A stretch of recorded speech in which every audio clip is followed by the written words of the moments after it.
The Trump administration says it is now working tirelessly to reunite immigrant families that have been separated under the zero-tolerance policy.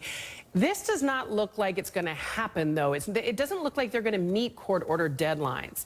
DOJ lawyers gave an update in court today on 102 separated children under age 5. Remember, those kids are supposed to be back with their folks by tomorrow.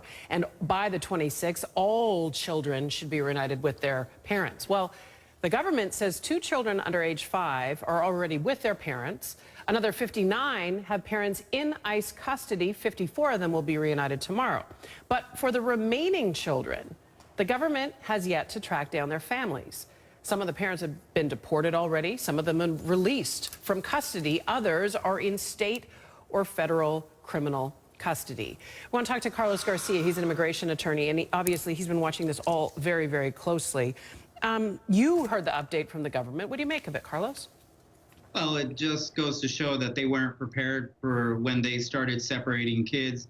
They created this problem, but they didn't have a system in place to follow through and to reunify families. And unfortunately, it seems that they never had any intent on reunifying these families. So one of the issues we heard is that some of the parents have already been deported. How are they going to then track down those parents? Well, they should have records as to where they sent them and where the people went, and hopefully they have contact information for them. But that's going to be determined as if they did collect those records, because if those parents are in another country, they're either going to have to bring them back and reunify them with their children, or figure something out so that they can get them together with their families. Are you under the understanding that the U.S. government is working with the governments of the countries these people are migrating from, and that there's any assistance or back and forth between the various nations?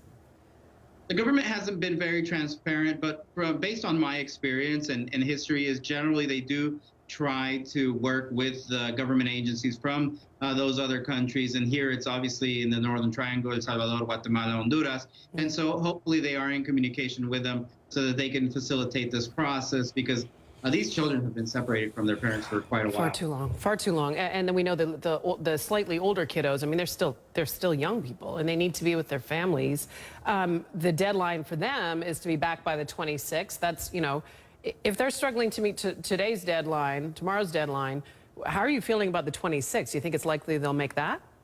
I'm not feeling very confident, and here's what hits me the hardest. On Thursday, I was at the Port Isabel Detention Center here in South Texas talking to parents who were hopeful that the government was going to meet their deadline, because that is their only hope, that the judge set an order and that they were going to be able to be reunified with their kids by that point. But today I'm going to have to go visit them and say that the government is struggling in this reunification process, and I just can't imagine what their reaction is going to be. And Carlos, look, I know that is not easy work for you. I know it's something that you're drawn to, but it must be very difficult to not have answers for people who so desperately need them. Carlos Garcia, appreciate your time, and I appreciate your dedication to your clients. Thank you so much. Thank you.